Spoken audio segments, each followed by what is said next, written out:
Saan ka man naroroon, mahal ko. Mananatili kang buhay sa aking puso. Ramdam kita sa bawat sandali. Dahil buhay na buhay ka sa himig ng pag-ibig. Himig ng pag-ibig. I need your love, you brighten up my day. Isang himig na maging gabay sa mga taong wagas na nagmamahalan. Duyan ng malabahagharing pag-ibig na hihili sa puso at pakiramdam. Himig ng pag-ibig. Isang dula na kung saan iikot ang iba't ibang kwento na inyong mapapakinggan mula Lunes hanggang Sabado. Sa pluma at direksyon ni Luvimin Aquino. Dito sa Lovelet Artist and Talent Center Drama Productions, handog sa inyo ng #1 and most trusted radio network in the country, Bumbo Radio Philippines. Basta Radio. Bumbo.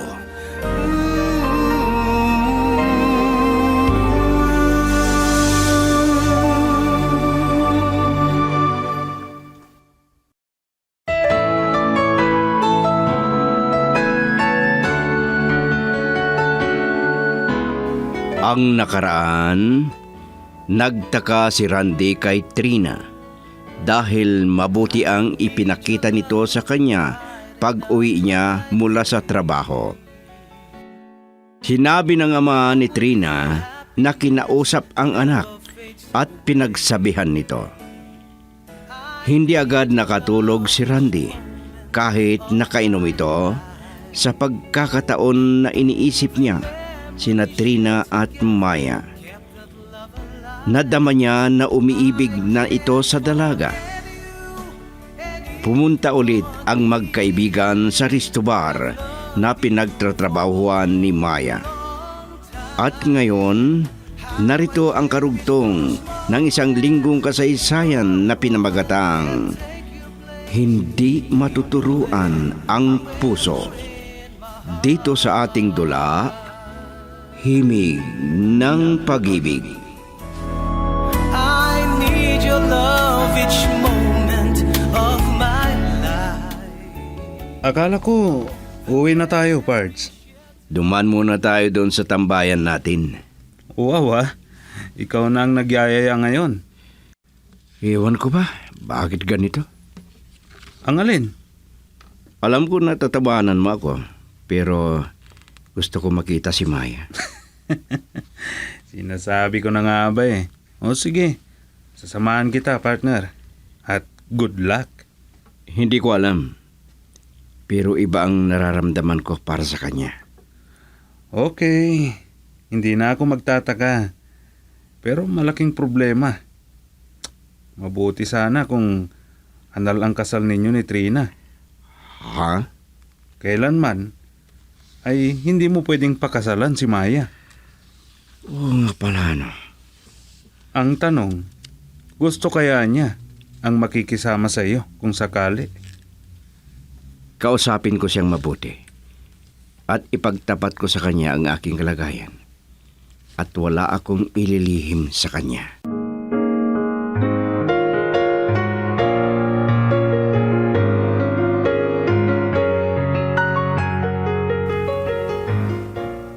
Bakit daw, partner? Bakit wala siya? Sabi ng manager niya, nagpaalam daw na hindi papasok ngayon at magre-review sa final exams nila bukas. Ganon ba? Kung kailan pa naman na gusto ko siyang makita, wala naman. Pero alam mo, napakabait ng manager ni Maya. At pinupuri si Maya dahil ibinuhos ang panahon sa pag-aaral niya. Ganon ba? May sakit daw ang ina niya. Ano? Dalawa lang daw silang namumuhay dahil namatay ng ama niya. 2 taon na ang nakaraan. Kung ganun, ulila na pala sa ama. Oo, yan ang sinabi ng manager nila. At kung ipahintulot daw ng Diyos, ay makakapagtapos din si Maya. Mas lalaw kong interesado sa kanya, partner.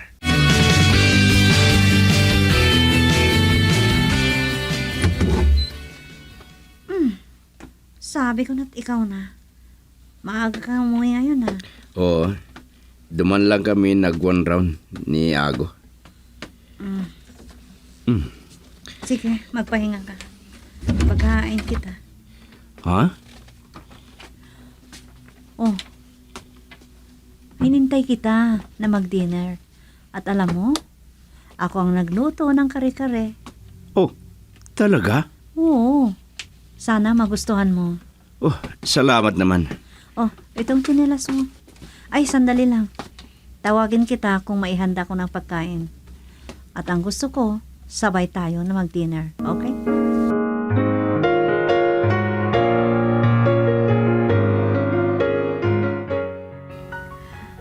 Oh, nagustuhan mo bang niluto ko? Oo naman. Marami akong nakain eh. Actually, talagang paborito ko ang kari-kari. Ah, okay. Ang galing mo naman pala magluto. Ngayon nga lang ako nagluto. Nagpaturo ako kay Aling Maria. Ay, oo nga pala. Nakahanda na ang damit mo sa banyo. Mag-shower ka para presko ang katawan mo. Ay, oo. Papasok na ako sa kwarto ko. Inaantok na kasi ako. Good night. Ah. Malaki na ang ipinagbago ni Trina. Hindi ko naman gustong pahiyain. Baka kung ano ang mangyari sa pinagbubuntis niya. Hindi pwede na idamay ang bata dahil walang kasalanan. Karapatan niya na makita ang liwanag. Isipin ko na lang para sa bata. Pero alam ko, hindi ko may pangako na mapag-aralan ng puso ko na mahalin siya. Hindi rin maalis sa isipan ko ang pangluloko niya sa akin.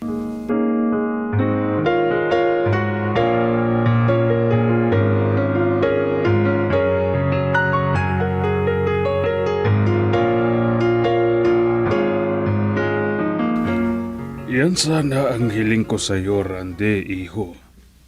Alam ko na hindi mo basta mapatawad at mahalin si Trina dahil sa ginawa niya. Papa, Isipin mo na lang ang pinagbubuntis niya.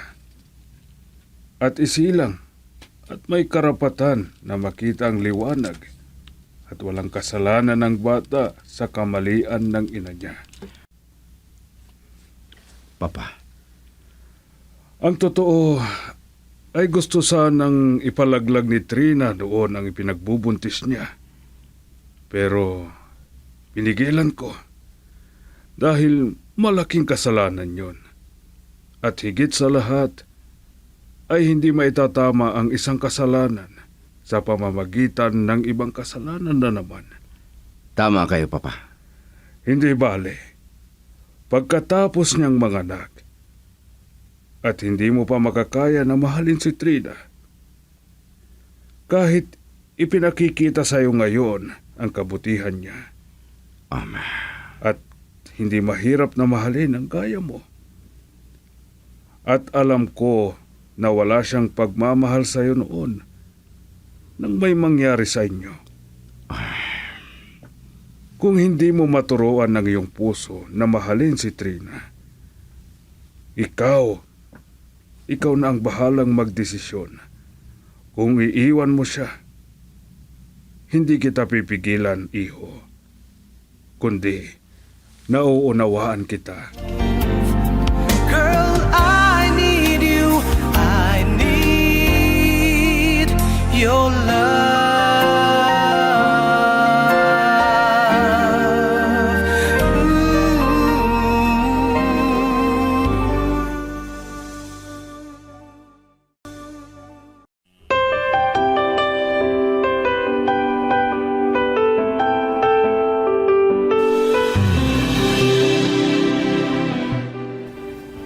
Gabayan ka ng Diyos, anak. At sana magtagumpay ka sa eksamen ninyo. Opo, inay. Kailangan na maipasa ko ang eksamen ko para makatapos na ako. Ay, oo naman. Para makahanap ka na ng ibang trabaho mo. Opo, inay. Yan lagi ang hinihiling ko sa Diyos para mabigyan ko kayo ng maginhawang buhay. Ay, Maya anak. Ang dami na ninyong hirap sa akin noon mula nung namatay si Itay. Hindi lang ako, anak. Kahit ikaw, marami ka ring hirap sa akin. Sagot mo lahat ang ating pamumuhay at nadagdag pa ang gamot ko. Hindi problema yan, inay. Basta kaya ko. O sige, pumunta ka na. Baka atrasado ka na. At patnubayan ka sana ng Panginoong Diyos.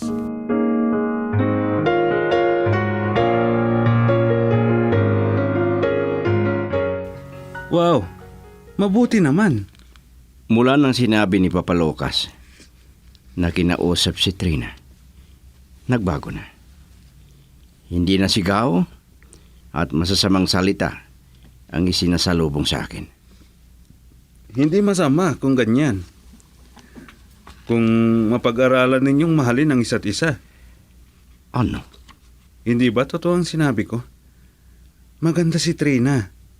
May kaya sila sa buhay at nag-iisang anak. At magmamana ng ari-arian nila. Ano? Walang masama kung magkakaintindihan kayo sa huli. Sana kung hindi pa nahulog ang loob ko kay Maya. Oo nga no. Ngayon pa, na nakadama ulit ako ng pagmamahal. Pero ang problema, gaya ng sinabi ko sa iyo minsan, malaking problema ang papasukin mo kung sakali na umibig ka kay Maya at tanggapin niya. Pero hindi mo rin mapapakasalan. Walang problema. Basta gusto niyang makilibin sa akin. Pero si Trina, ano kaya ang gagawin kung malaman niya na may iba kang babae? Ago. Hindi ba naikwento mo sa akin minsan na hindi niya matanggap na may ibang babae sa buhay mo? Wala siyang karapatan na hadlangan ako. Dahil nagpakasal kami na walang pag-ibig na namagitan sa amin. Pero hindi mo alam, Pards, kung unti-unti nang nakakaramdam na mahal ka niya habang lumilipas ang mga araw. Ano? At ikaw, hindi ba naantig ang damdamin mo kung tuloy-tuloy ang pagpapakita sa iyo ng magandang asal ni Trina?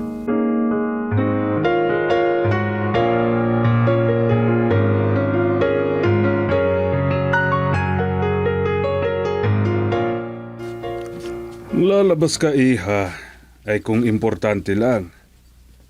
Kung hindi importante, huwag kang lalabas. Huwag kayong mag-alala, Papa. Ang totoo, magpapasama ako kay Aling Maria. Saan ba kasi kayo pupunta? Punta kami doon sa job site ni Randy. Ano? Nako, ano ba ang gagawin niyo doon ni Maria? Pupunta kami maghatid ng merienda. Ganun ba? Nag-bake kami ni Aling Maria. At yun ang ibabaon namin. O sige. Pero mag-iingat ka. Opo, Papa. Huwag kayong mag-alala.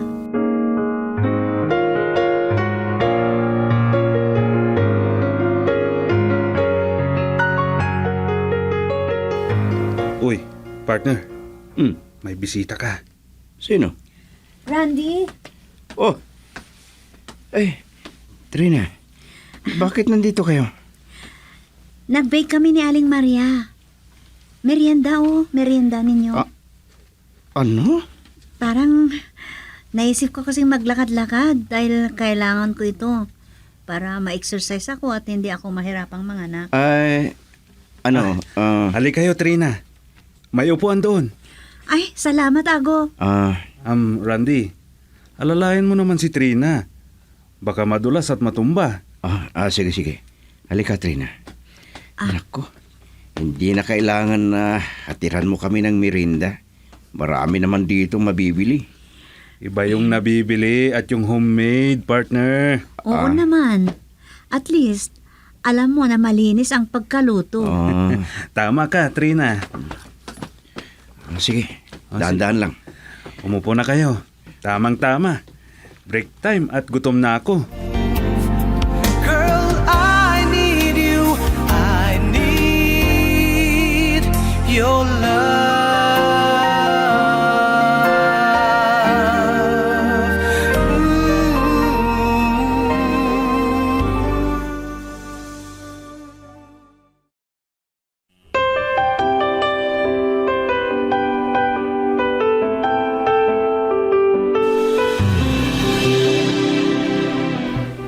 Malapit na palang matapos ang building na project ninyo. Oo. 3 stories. At multipurpose sa taas. Pwedeng pagganapan ng iba't ibang activities ng barangay. At pwedeng malagyan ng basketball board na pagsuting-sutingan ng mga bata. Bali, half court lang. Pwede rin na badminton. Pwede. Parang covered court. Oo. Sige mga kasama. Trabaho na ulit tayo.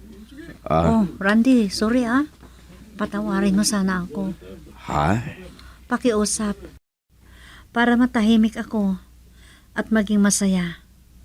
Kung mapatawad mo ako at gusto ko na mapatawad mo ako dahil hindi ko alam kung anong kapalaran ko sa panganganak. Ano? Kung wala akong magandang kapalaran, kahit papaano, nakaiingi ako ng kapatawaran mo. Mapatawad mo sana ako. Trina, ano bang sinasabi mong yan? Gaya ng sinabi ko, hindi ko alam kung anong mangyayari sa akin sa aking panganganak. Kaya pakiusap, patawarin mo kung ano ang kasalanan ko sa'yo. Alam ko, mabigat ang kasalanan ko sa'yo. Niloko kita. Gusto kong magpasalamat sa'yo dahil iniligtas mo ako sa kahihiyan. Lalo na ang pamilya ko. Malaking kahihiyan ang nagawa ko. Trina, Huwag kang mag-alala. Magsilbi ako sa'yo hanggat kaya ko at buhay ako. Kung hindi mo ako mapag-aralang mahalin, tanggap ko yun. Pero sabihin ko ang totoo. Nagsimula na maramdaman ko na mahalaga ka sa akin. Trina. Nagmamahal na ako sa'yo. Totoo yun, pero hindi ako umaasa na ganyan din ang madarama mo sa akin. Alam ko, umaapoy ang galit mo sa akin.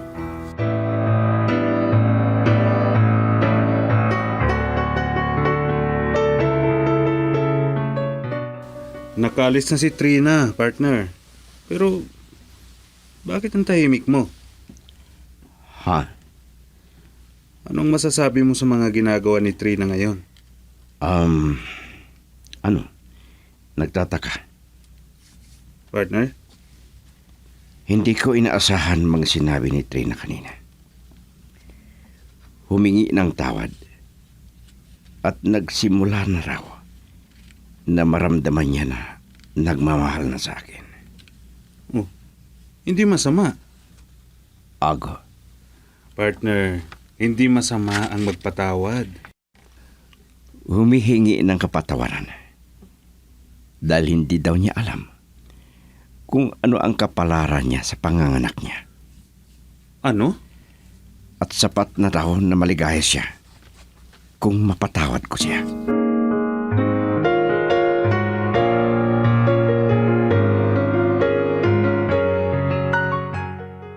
Ang ibig mong sabihin, 2 o 3 araw ang Ipinaalam mo na hindi ka papasok, anak. Opo, inay. May exam po ako bukas dahil 2 araw ang final exam namin. Oh, kaya pala. At pinayagan ako ng boss ko. Ano ang plano mo kapag nakapagtapos ka na, anak? Kinausap ko na rin po ang boss ko, inay. Habang naghahanap ako ng mapapasukan, ay tuloy pa rin ang pagtatrabaho ko sa resto bar. Oh, ganun ba? At habang naghahanap din sila ng kapalit ko, pero mabait si boss sa akin, inay. Kaya ayaw kong may masabi sila sa akin, lalo na pag nakahanap na ako ng ibang trabaho.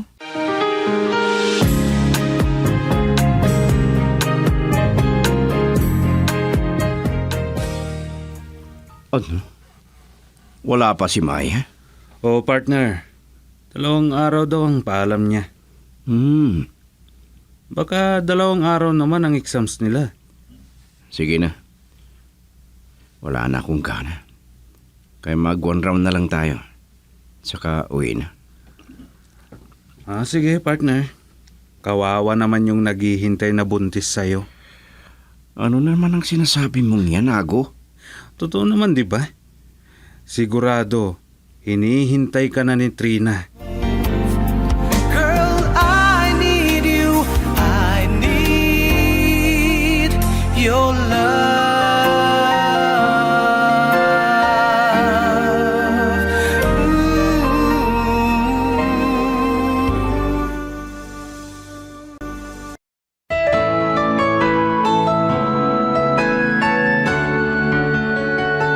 Ano pa ang susunod na mangyayari? Pakinggan bukas ang karugtong ng 1 linggong kasaysayan na pinamagatang Hindi Maturuan ang Puso. Dito sa ating dula, Himig ng Pag-ibig. Isinulat at sa direksyon ni Lubimin Aquino Sr. Produksyon Supervisyon Litiasto Delio Aquino. Mula sa Lovelet Artist and Talent Center Drama Productions, inihahandog sa inyo ng #1 and most trusted radio network in the country, Bumbo Radio Philippines. Basta Radio. Bumbo. No one can take your place deep within, forever in my heart.